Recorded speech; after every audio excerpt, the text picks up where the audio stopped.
আরে ভাই বললেন না, মাথাটা আমার ছেঁড়া বেড়া হয়ে গিয়েছে। আরে বিশেষ কাহিনী, মানে বলার মতন নয়। তারপরে বইলে ফেলাচ্ছে আপনাদের কাছে। গিয়েছি শ্বশুর বাড়ি বেরিতে, তো বেরু করতে গিয়ে সেখানে গিয়ে ওই আম বাগান ছিল শ্বশুর বাড়ি। তো আমি করলাম কি, ওই একটু আম গাছে উঠে আম পারবো মনে করলাম, লগে শালিকে নিয়ে চলে গেলাম। তো শালিও গেল, আমিও গিয়েছি। তো কোনো রকম ওই ঠেলে গুতোয় আম গাছে উঠে পড়েছি।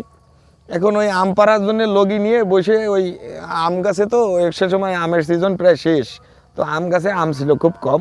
শালিকে বলতেছি, এই দেখতো কোন ডালে আম আছে, ঠিক আছে। এখন শালি তল থেকে বলতেছে, জিজা আম তো দেখা যাচ্ছে না, দেখা যাচ্ছে লিচু আর কলা।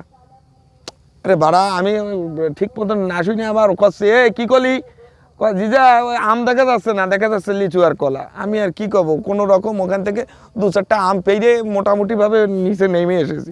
নেমে এসে তো বাসায় ঢুকলাম, আইসে শ্বশুর বাড়িতে। এখন আমি আমার বউর কাছে করছি, এই শোনো, তোমার মানে বোনটা কি মাথা পাগল, মানে বুঝলাম না। উঠলাম আম গাছে, বললাম যে আম দেখা যাচ্ছে না, আমগুলো একটু দেখানোর জন্য। কারণ ও আমাকে করছে দেখা যাচ্ছে লিচু আর কলা।